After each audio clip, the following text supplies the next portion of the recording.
जब NRC, NPR और CAA पे चर्चा की जाती है तो कई चीज़ें कही जाती है।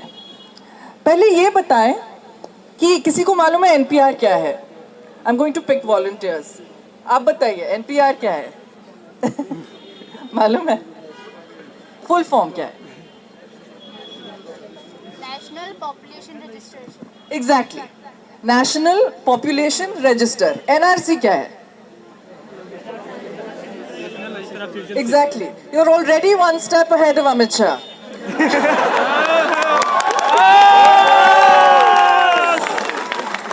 सीएए क्या है? Precisely, there you go. लेकिन इसके बारे में इतनी अफवाहें फैलाई जा रही हैं और बहुत स्पेसिफिक फेक न्यूज़। कहा जा रहा है कि NPR is just like a census.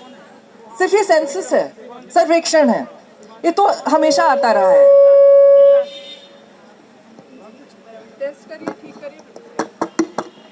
लेकिन एनपीआर में पहली बार आपसे पूछा जाएगा कि आपके माता पिता का जन्म कहाँ हुआ था। ये आप टेस्ट कीजिए। पहली बार आपसे पूछा जाएगा कि आप रहते कहाँ हैं और किस देश के नागरिक हैं। ये एकदम से क्यों पूछा जा रहा है? एनआरसी के बारे में कहा जाता है। आवाज नहीं आ रही? अब आ रही है? एनआरसी के बारे में ये कहा जाता है कि एनआरसी तो लागू ही नहीं हुआ। एनआरसी तो लोगों के मन में है, ये सब अफवाहें हैं, सब गलत है। लेकिन NRC, citizenship amendment act, section 14, सबके पास फोन है, ये क्राउड एजुकेटेड है, ये छात्र हैं।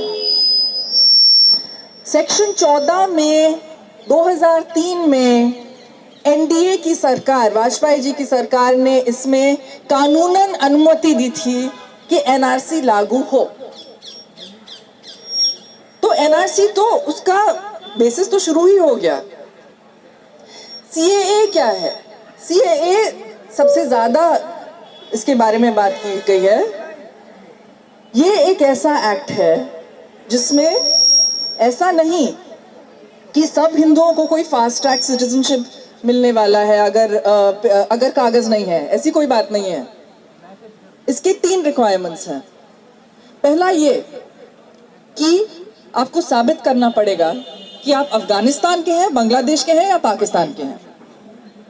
तो अगर कागज नहीं मिले आपको, पहले आपने कोशिश की प्रूव करने के लिए कि आप हिंदुस्तानी हैं और आपने कागज, जो भी गिने चुने कागज थे, वो दिखाए, और आप ये नहीं साबित कर पाए कि आप देशवासी हैं, कि आप हिंदुस्तानी हैं, आप नागरिक हैं एनआरसी के तहत, उसके बाद आप पलटे और बोले कि नहीं, अब मैं कह रही हूं कि मैं बांग्लादेश की हूं, मैं पाकिस्तान की हूं, मैं अफगानिस्तान की हूं।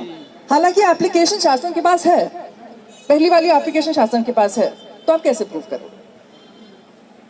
दूसरी प्रॉब्लम ये कि जो 2014 से पहले यहाँ के रहने वाले लोग हैं, इन्हीं में से लोगों को बिना चुना जाएगा। पहले सोचा जाता था कि हम सरकार को चुनते हैं, अब ये सिचुएशन आ गई है कि सरकार हमें चुनेगी, नागरिकों को चुनेगी। आप वोट दे सकते हैं, आप वोट नहीं दे सकते, आप यहाँ रह सकते हैं, आप नहीं रह सकते, आप डिटेंशन कैंप में जाएंगे।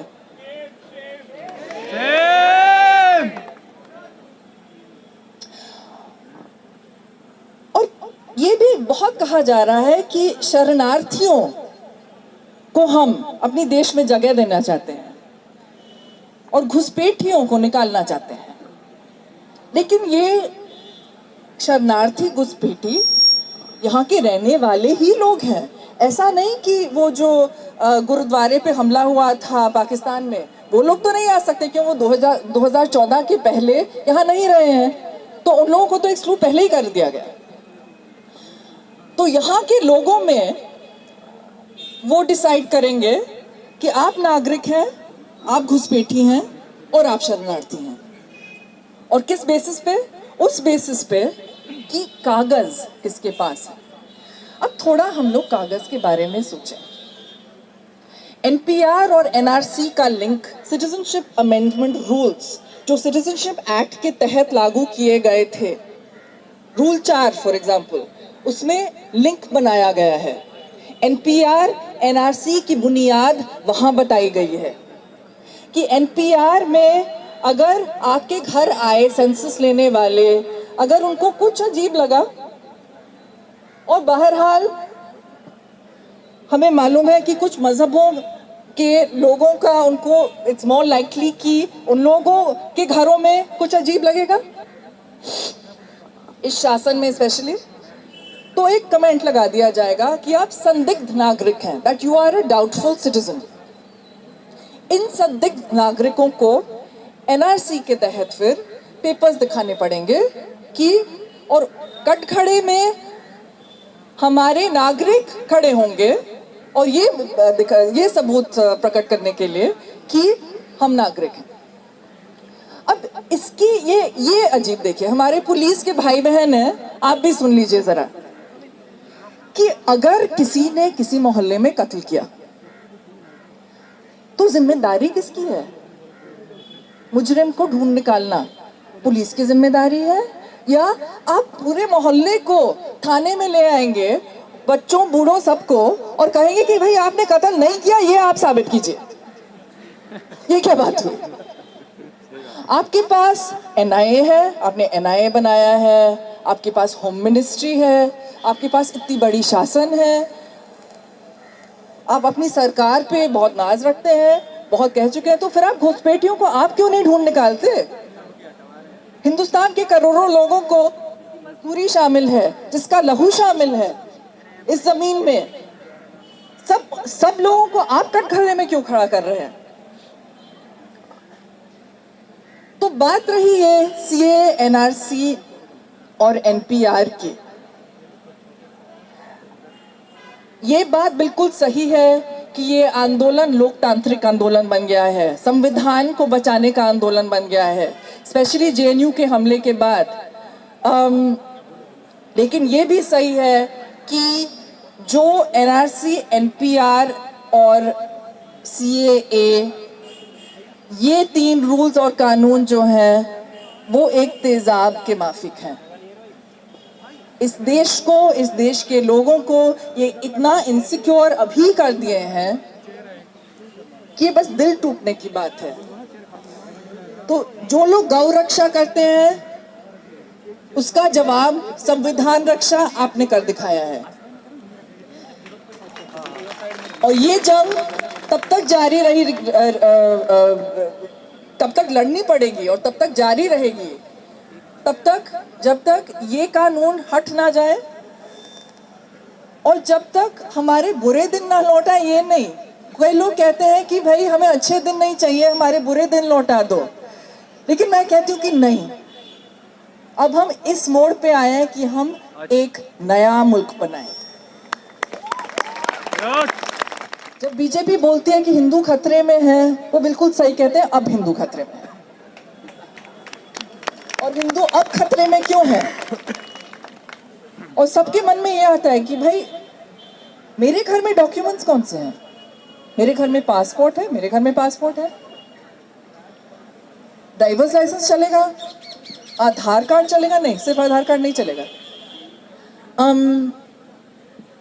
और इस प्रोसेस में अगर हम अग्नि परीक्षा से पार हो भी गए, एनपीआर के थ्रू चले गए और एनआरसी के पार हो भी गए, तो एक और रूल है, और ये रूल कहता है कि कोई भी सिटीजन, कोई भी चलता फिरता जो या तो आपको जानता नहीं या तो आपसे कोई दुश्मनी मोल रखी है, वो जाके आपको रिपोर्ट कर सकता है और बोल सकता है कि नहीं, ये जना सिटीजन नहीं है।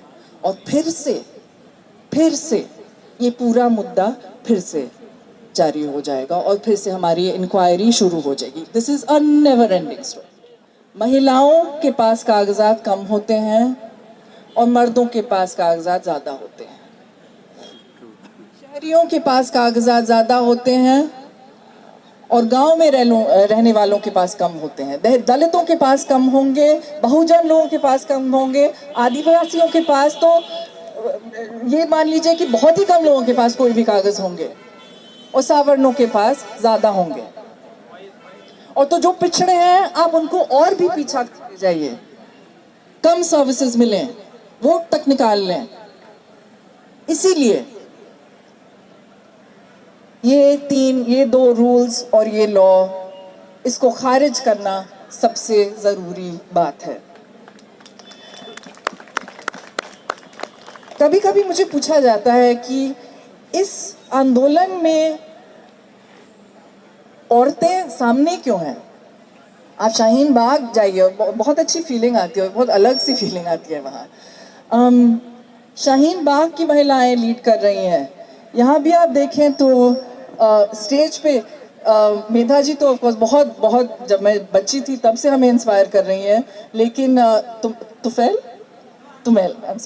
तुमेल भी हैं, आयशे भी हैं, बहुत लोग हैं, कंधे से कंधा मिला के लीड कर रही हैं इन मूवमेंट्स को।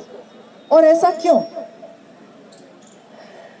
क्योंकि हमें रूह में मालूम है कि बेदखल होना इसका मतलब क्या है।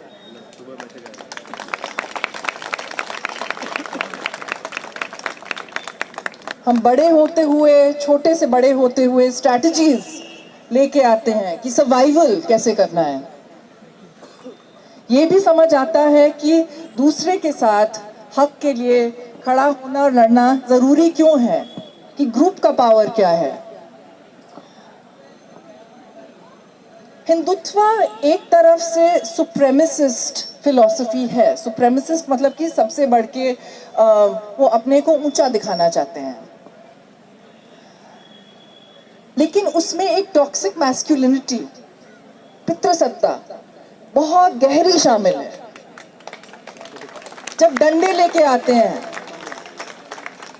जब ओइशी का सर फोड़ते हैं, जब गौ रक्षा करते हैं, जब करते हैं, तब ये टॉक्सिक मैस्कुलिनिटी और हिंदू सुप्रेमेसी एकजुट होके हमें बिल्कुल साफ जाहिर दिखती है। और इसका आंसर यहाँ दिया जा रहा है, एक संवैधानिक मूल को हाथ में लेके, और वो संवैधानिक मूल है बंधुता। बंधुता प्रीएम्बल में है। बाबा साहेब अम्बेडकर ने हमें कहा था जब वो संविधान बना रहे थे कि सिर्फ अगर हक हम देंगे और हकों की लड़ाई लड़ते रहेंगे तो हम हमेशा पुलिस पर निर्भर होंगे, कि पुलिस और शासन ये हक इन्फोर्स करती रहे। और इसीलिए उन्होंने कहा था कि बंधुता बहुत जरूरी है, कैमराडरी, एक साथ चलना, टॉलरेंस नहीं। ये नहीं कि आप अपना करते रहो हम अपना करते रहें। लेकिन जो शाहीन बाग में हमने 2 दिन पहले देखा कि एक तरफ लंगर चल रहा है, एक तरफ किसी ने अरदास शुरू किए हैं, एक तरफ किसी ने भजन शुरू किए हैं, और नमाज जब पढ़े तब सब लोग एक जुट होके एक सर्कल बना के लोगों को प्रोटेक्ट करें, इसे बंधुता कहते हैं।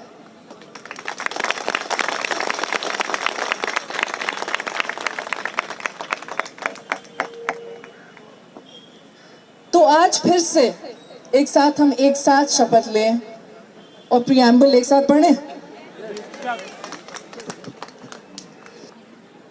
We the people of India, having solemnly resolved to constitute India into a sovereign, socialist, secular and democratic republic, and to secure to all its citizens justice, social, economic and political, liberty of thought, expression, belief, faith and worship, equality of status and of opportunity, and to promote among them all fraternity, assuring the dignity of the individual and the unity and the integrity of this nation. In our Constituent Assembly, this 26th day of November 1949, to hereby adopt, enact and give to ourselves this Constitution. Jai Hind! Bahujan Samaj से जुड़ी हर खबर को देखने के लिए बहुजन TV को like कीजिए, subscribe कीजिए और शेयर कीजिए।